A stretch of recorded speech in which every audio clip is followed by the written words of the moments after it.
देखिए, अगर सैलरी कम भी हो तो मुझे मसला नहीं है, मुझे बस आपके साथ काम करना है। मुझे मजीद गुस्सा मत दिलाओ वैनेसा, क्योंकि मैं बहुत बर्दाश्त कर रही हूँ कि मैं तुम्हें यहाँ थप्पड़ ना लगाऊं। पापा, आपने देखा उसे? वो कितना हैंडसम है। लेकिन मेरे असिस्टेंट के लिए हैंडसम होना जरूरी नहीं है। मुझे पूरी उम्मीद है कि अल्बर्टो इस बात को समझ जाएगा। अगर नहीं हुआ तो यानी ये रिश्ता हमेशा के लिए खत्म हो जाएगा। मेरे और लुइस के दरमियान तो रोज बरोज फासले बढ़ते जा रहे हैं। तुम एक मर्द को अपने काबू में नहीं कर सकती। बस बहुत हुआ, मैं आपकी बातें सुनकर थक चुकी हूँ बुरी तरह। अब समझी? न जाने क्यों, लेकिन मैं तुमसे मिलना चाहता था।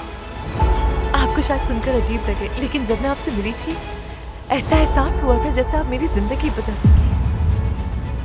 तुम्हें यकीन नहीं आएगा, लेकिन मुझे भी कुछ ऐसा ही लगता है। मैंने हमारे प्यार के लिए अपना फ्यूचर दांव पर लगा दिया है। हमारे प्यार के लिए?